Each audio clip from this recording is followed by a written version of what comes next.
Bonjour à tous, bienvenue déjà. Pourquoi j'ai mis mon plus beau t-shirt aujourd'hui? C'est pour vous parler de data visualisation.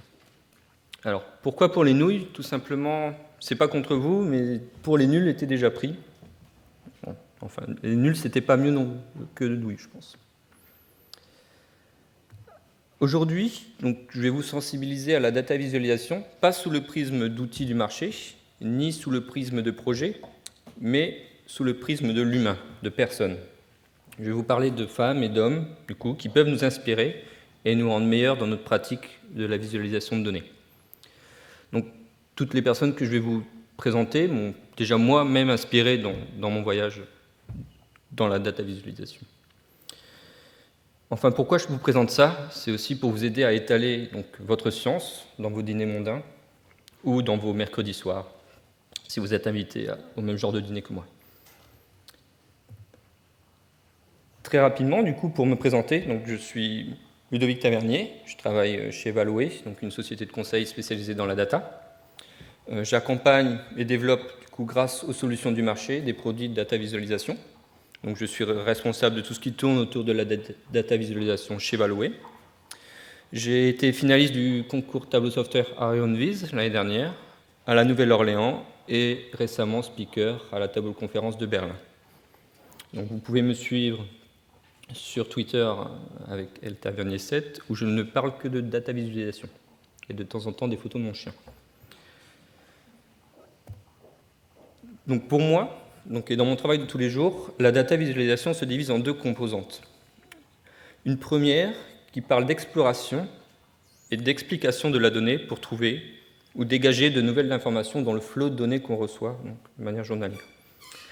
Une deuxième partie est plus concentrée sur le partage et la communication de ces analyses et de cette information que je viens de trouver pour mieux restituer, informer et améliorer du coup notre connaissance de nos activités grâce à la visualisation de données. Je vous la fais courte. Donc, vous l'avez compris, mon terrain de jeu, c'est Tableau Software. Donc, pourquoi j'aime utiliser Tableau? Parce que c'est grâce, entre guillemets, à son accessibilité au niveau graphique, mais aussi à son potentiel caché. Donc j'aime, vous verrez bien, assez hacker l'outil pour faire des choses qu'on ne pense pas pouvoir réaliser sous Tableau. Je m'investis du coup à la fois sur des projets professionnels, mais également des projets plus personnels, en participant à plusieurs concours, challenges de la communauté Tableau Software. Voilà très rapidement pour moi. Je voulais commencer du coup par vous parler de personnes du passé. Donc, comme elles ne peuvent pas être présentes aujourd'hui, je vais me faire porte-parole de ces personnes. Elles n'ont pas pu se déplacer, je s'en excuse. Je vais d'abord vous parler de Jon Snow. Donc, pas le personnage de Game of Thrones, un vrai Jon Snow, donc un docteur qui présente ici un des grands classiques de l'aide à la décision grâce à la visualisation de données. Donc, il faut savoir que dans les années 1850, à Londres, donc la ville de Londres faisait face à un début d'épidémie de choléra assez inquiétant. Donc ce n'est qu'une petite partie de ses travaux, mais le docteur Jon Snow a décidé de répertorier du coup tous les cas de décès liés à la maladie sur une carte. Et qu'est-ce qu'il a découvert? C'est que ces décès avaient tous lieu dans le même voisinage, autour d'une même pompe à eau. Et qu'est-ce que Jon Snow a décidé du coup de faire? Était de fermer l'accès à cette pompe à eau, et ce qui a permis d'endiguer cette épidémie de choléra. Donc, comment de la visualisation je peux passer à l'action? On a un excellent exemple ici de 1854. Et c'est tout ce qu'on cherche à faire avec nos dataviz. C'est dans notre business, on veut visualiser pour avoir des leviers d'action pour améliorer, optimiser notre business. Et dès 1854, Dr. Jon Snow l'avait compris. Je vous parlais de Florence, notre héros à tous dans la dataviz. Donc Florence Nightingale, c'est une infirmière pionnière dans l'utilisation des statistiques dans le monde médical.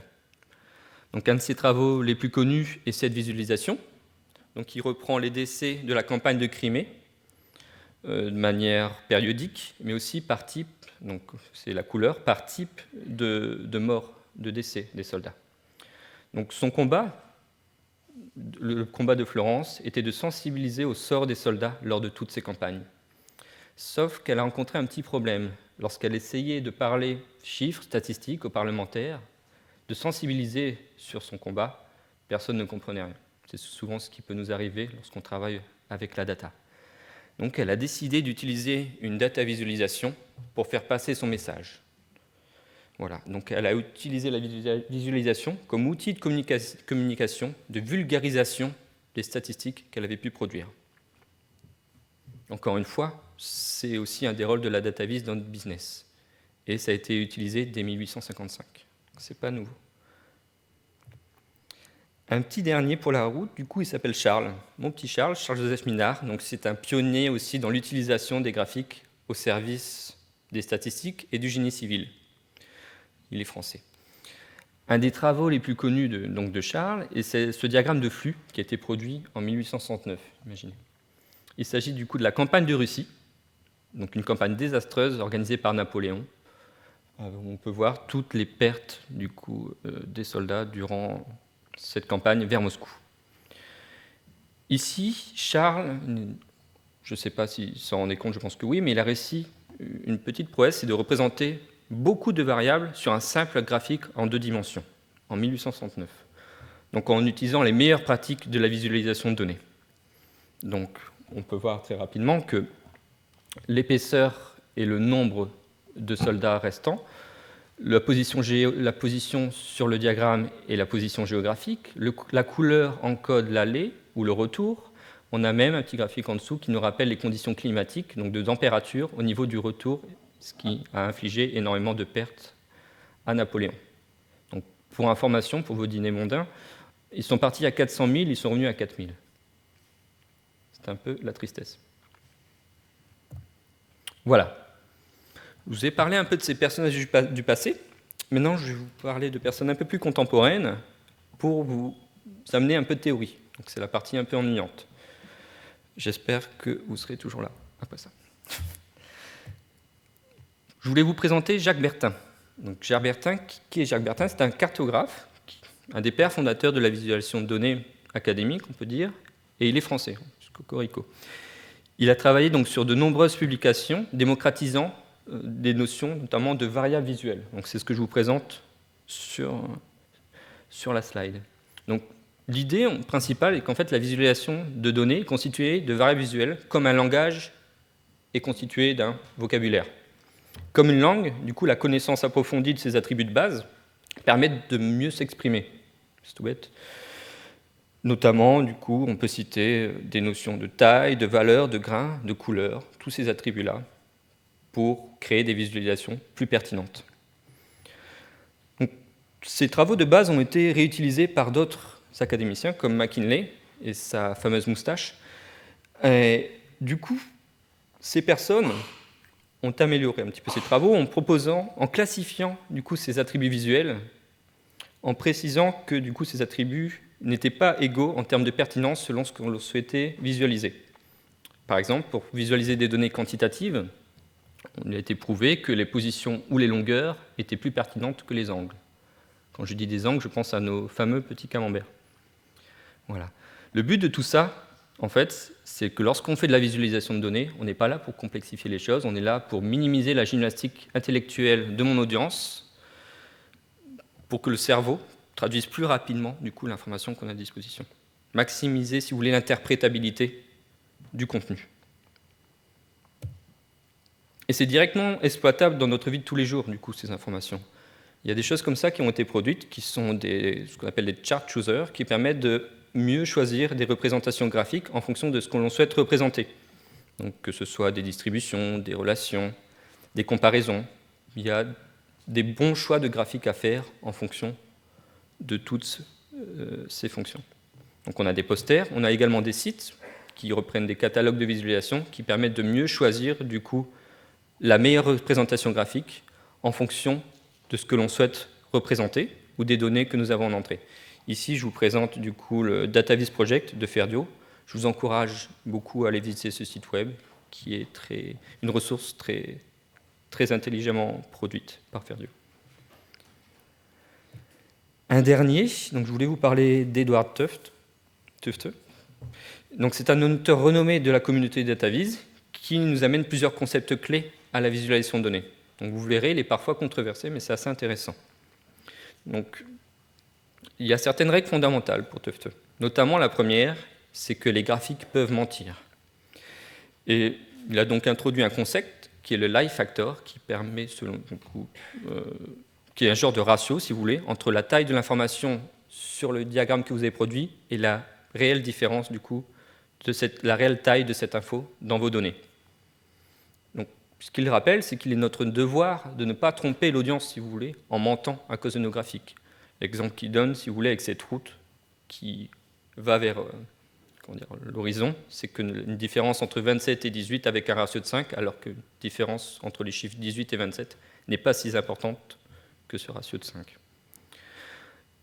Un deuxième concept que je trouve intéressant et qui peut être réutilisé dans notre vie tous les jours est ce qu'il appelle le data inc ratio.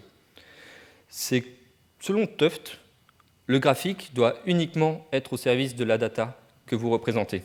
Et il introduit donc ce concept où chaque unité d'encre que vous utilisez pour créer votre visualisation doit être utilisée uniquement pour représenter de l'information.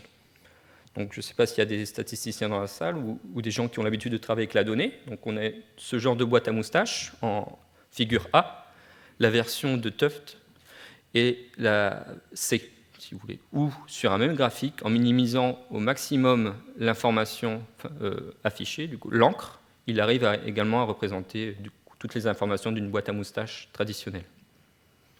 C'est un peu, pas tiré par les cheveux, mais un peu complexe peut-être à mettre en place, mais ça amène de la discussion autour de qu'est-ce que je dois utiliser dans une représentation graphique. Et encore une fois, c'est directement exploitable dans notre vie de tous les jours. Je vais vous montrer quelques exemples qui ont été développés par une boîte canadienne qui s'appelle Data Horse Analytics, qui sont en fait des GIFs animés, vous allez voir, sur comment améliorer nos visualisations qu'on utilise tous les jours. Et on va commencer par le best-seller de la data visualisation, messieurs, dames, le tableau, puisque oui, c'est une data vise. Du coup, comment améliorer nos tableaux grâce aux principes que je vous ai présentés? Déjà en enlevant des couleurs, en enlevant tout ce qui est gris, des couleurs d'arrière-plan, des bordures, en enlevant des choses en gras, en alignant mieux notre information, plus en structurant mieux notre information, on pourrait dire, en alignant les titres, en retravaillant la taille de nos colonnes, en ajoutant des espaces blancs, ce qu'on appelle le negative space en design, en arrondissant nos chiffres de manière pertinente, en enlevant les répétitions d'informations, en utilisant notre police d'écriture QCalibri, et en ajoutant de l'emphase sur l'information que je souhaite communiquer, je deviens plus impactant et plus pertinent dans la data visualisation que j'ai créée. On retrouve la même chose pour nos graphiques en barre usuelle, donc encore une fois quelque chose qu'on utilise assez souvent. Comment, en enlevant du coup de l'information qui ne sert à rien, au final, dans l'interprétation de ma visualisation, des fonds, des couleurs, puisque j'ai déjà la notion de catégorie séparée, en enlevant tout ce qui est, s'il vous plaît, tout ce qui est ombre ou graphique en 3D, parfois même en enlevant, vous allez le voir, des lignes, puisque vous pouvez directement labelliser vos graphiques, vos barres à l'intérieur du graphique, vous avez encore une fois quelque chose de plus impactant, de mieux construit en respectant le principe de data inc ratio de notre ami Edward. On a également la version géographique. Je ne vais peut-être pas tout vous décrire, mais c'est un peu le même principe. Vous n'avez pas forcément besoin de toute cette encre au niveau de votre représentation géographique. Donc comment en éliminant tout ce qui est frontières, bordures, certains aspects de la map, en changeant les couleurs, ça piquait un petit peu, il faut l'avouer. D'ailleurs, c'est une carte sur l'anti-bacon, je viens de voir. Enfin bref. Et en classifiant du coup ma couleur, comment j'ai une information représentée plus efficacement qu'au départ. Et je vous présente un petit dernier pour la fin. Il faut savoir que le némésis de la personne qui fait de la data visualisation est le camembert. Du coup, on va souvent chercher à s'en séparer. Donc, comment améliorer ce genre de visualisation? Déjà en enlevant la 3D et en enlevant du coup d'autres gras, couleurs, etc. Mais aussi en enlevant les parts du camembert pour au final afficher un bar chart, qui est beaucoup plus pertinent. Je ne sais pas si vous vous souvenez des travaux de Bertin, donc que les longueurs sont plus efficaces pour transmettre de l'information quantitative que les angles.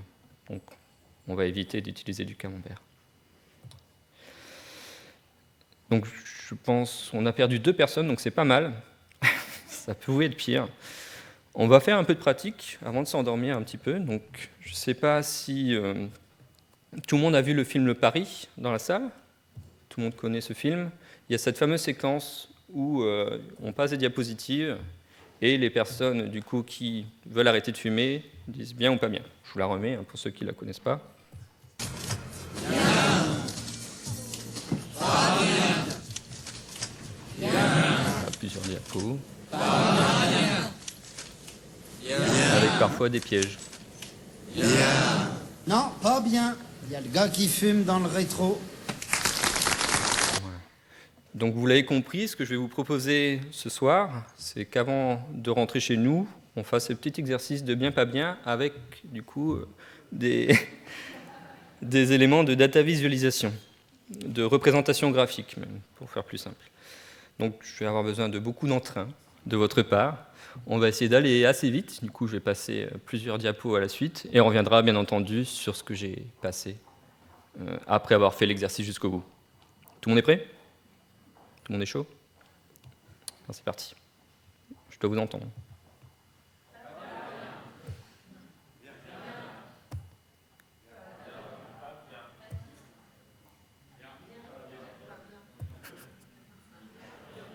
J'ai perdu tout le monde.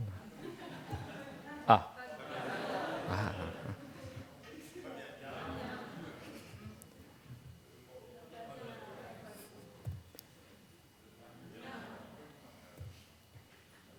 Faire ça avec la tête, ça marche pas, je ne vous entends pas. Et le dernier, c'est la SNCF. Hein. Il y a des gens de la SNCF dans ça. Oups. Merci d'avoir joué le jeu. On va revenir très rapidement sur tous ces éléments. On va beaucoup plus vite que prévu d'ailleurs.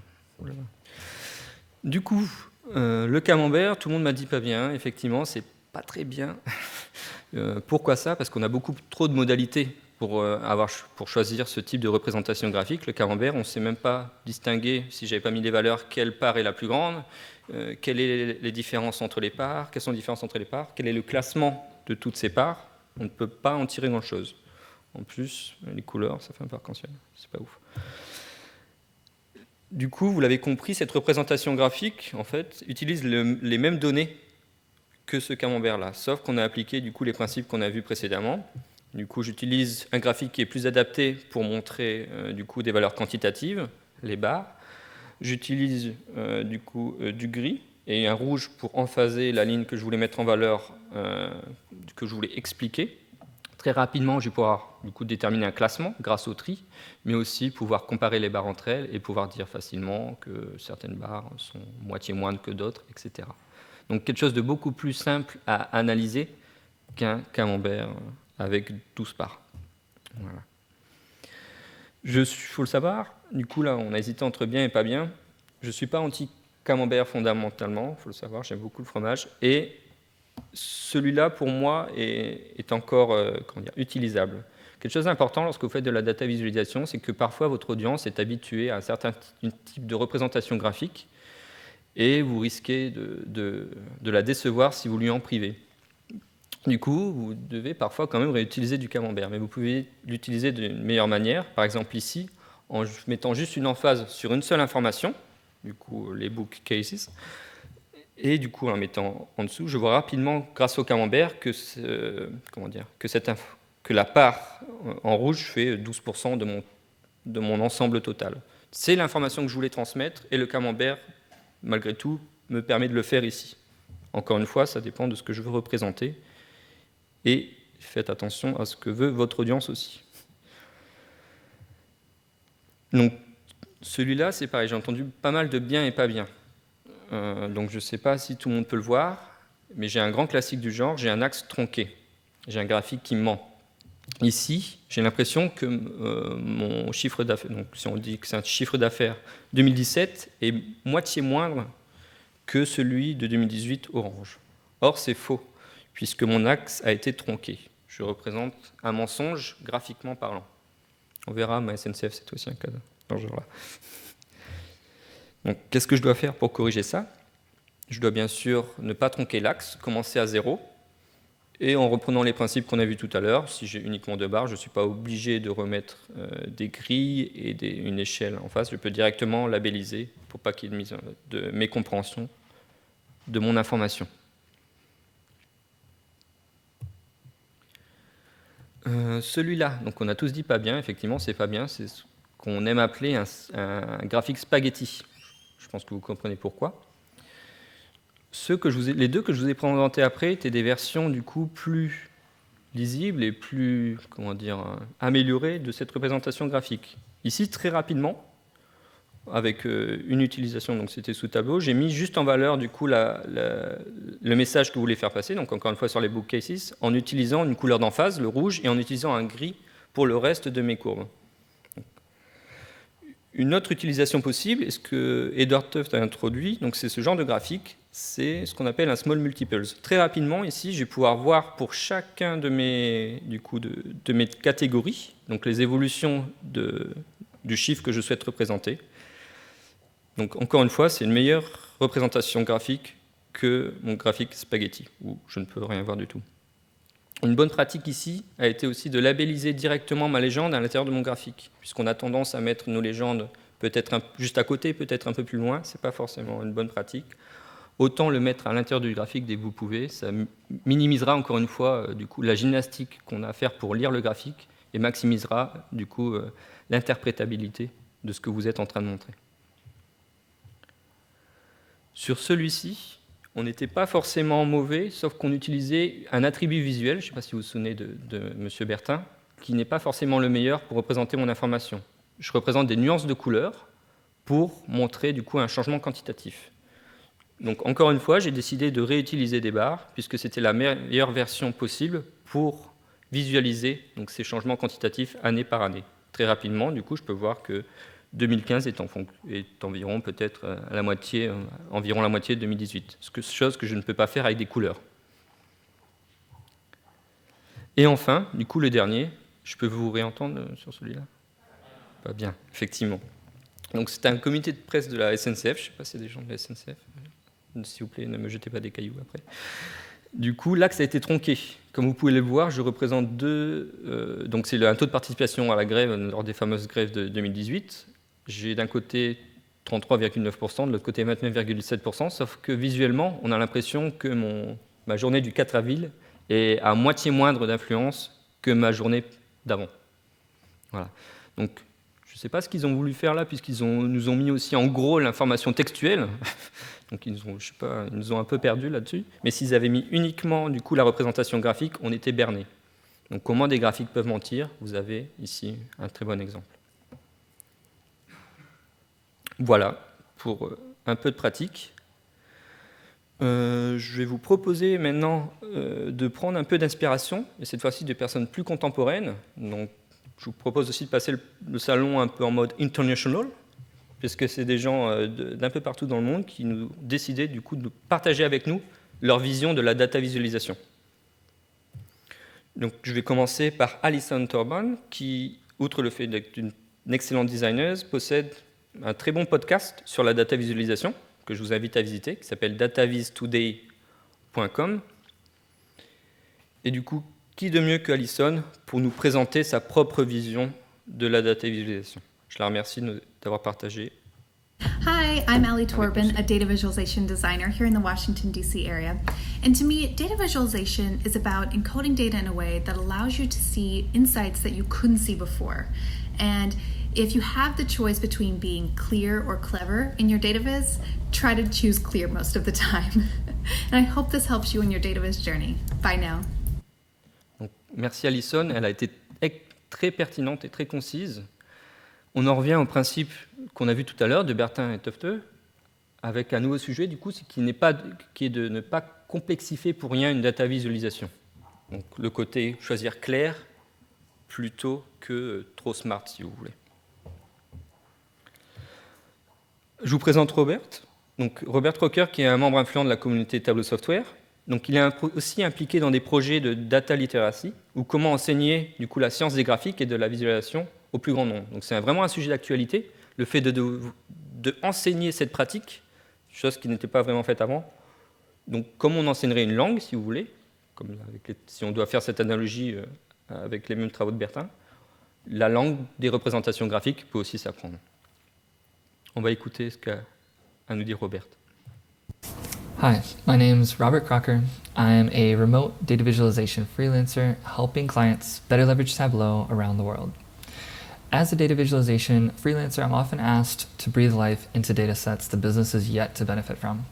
But data viz is not an isolated function. As I see it, one of the most valuable functions of this role is building a stable bridge of communication between teams who don't traditionally see eye to eye. By creating thoughtfully designed dashboards, everyone can understand. Departments gain an incentive to communicate more often and openly with one another.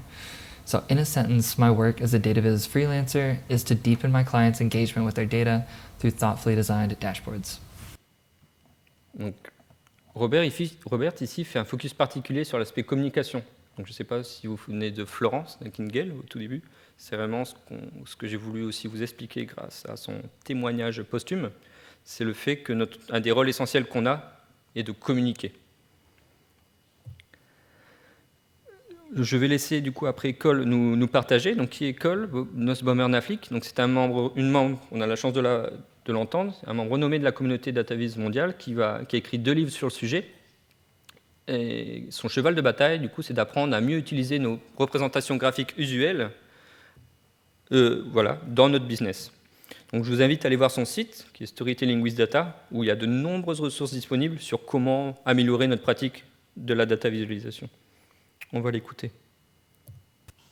Hi, this is Cole Nussbaumer Knaflic, author of Storytelling with Data, a data visualization guide for business professionals, and CEO of Storytelling with Data, where we teach people and organizations how to make graphs that make sense and weave them into compelling stories. Data visualization can mean a lot of different things. Graphs can be used to explore, explain, to inform, or inspire. My team and I focus on explanatory data visualization in a business setting, where you have something specific you want to communicate to an audience, typically to inform decision making. And when that's the goal, there are a few things I recommend. Use familiar graph types, focus attention sparingly to where you want your audience to look, and put words around your data visualizations to make the story you want to tell clear. This is a really short version. I have a lot more to say on the topic and many more resources that you can see, hear, and read at storytellingwithdata.com. Thanks and have a great session. Donc, merci à Cole. C'est très intéressant ce qu'elle a à dire puisque c'est vraiment dédié business pour le coup. Donc elle va surtout former des CEO, des analystes à mieux utiliser les représentations graphiques. Elle a été aussi très pertinente ici. Elle nous a donné de bons conseils sur comment aussi utiliser le texte pour amener du contexte à nos visualisations. C'est quelque chose que je vous encourage aussi à creuser sur votre temps perso. Enfin, du coup, je vais vous présenter et laisser parler R.J. Andrews, donc, qui se définit comme un data storyteller. Donc, en plus d'être créateur, il partage sa connaissance donc, qui est extrêmement poussée, donc, de manière historique, sur la visualisation de données. Donc, il partage cette connaissance dans son livre, Info We Trust. Je vais vous laisser découvrir ce qu'il a à dire. Je vous avertis, il est un peu perché, mais c'est un personnage très intéressant. Donc, je vous laisse apprécier ce dernier témoignage, et j'en parle juste après. Accrochez-vous. Hello, my name's RJ Andrews. I'm a data storyteller based in San Francisco, and I'm excited to share with you a quick passage from my book called Info We Trust, How to Inspire the World with Data, that addresses a little bit what data visualization means to me. The interdisciplinary nature of data storytelling is quantitative and poetic, machine and human. It is a character profile that reminds me of the scientific explorers of the 1800s. Aspiring to the image of polymath Alexander von Humboldt or medical pioneer Florence Nightingale makes data storytelling seductive. A certain zeal comes with knowing that so many of humanity's tools are at your fingertips. It is your role to determine how to wield them in concert.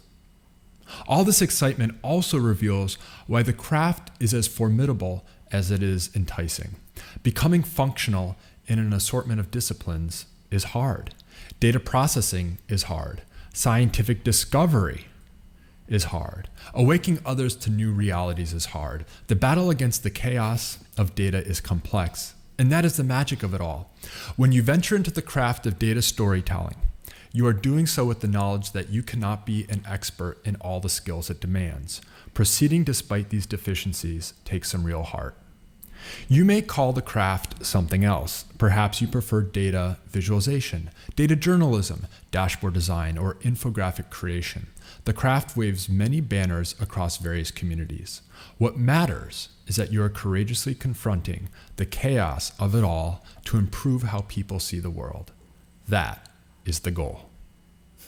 Wow. Du coup, merci RJ d'avoir joué le jeu. Donc, ce que je vous propose de retenir ici, c'est que le monde de la donnée dans lequel nous vivons, c'est souvent le chaos, comme il le dit. Qu'elle soit structurée ou non structurée, on a toujours du mal à l'appréhender, à la comprendre, et que la data visualisation nous permet du coup de mettre un peu d'ordre dans ce chaos. Donc, merci RJ de nous avoir fait réfléchir philosophiquement sur la question. C'était beaucoup plus vite que prévu, mais maintenant du coup vous êtes capable de citer Florence, Jacques Bertin ou RJ. Vous pouvez maintenant voir des discours endiablés lors de vos soirées mondaines et rendre votre voisin de table complètement jaloux de votre savoir sur la data visualisation. Je vous remercie et je vous souhaite une excellente fin de journée. Merci.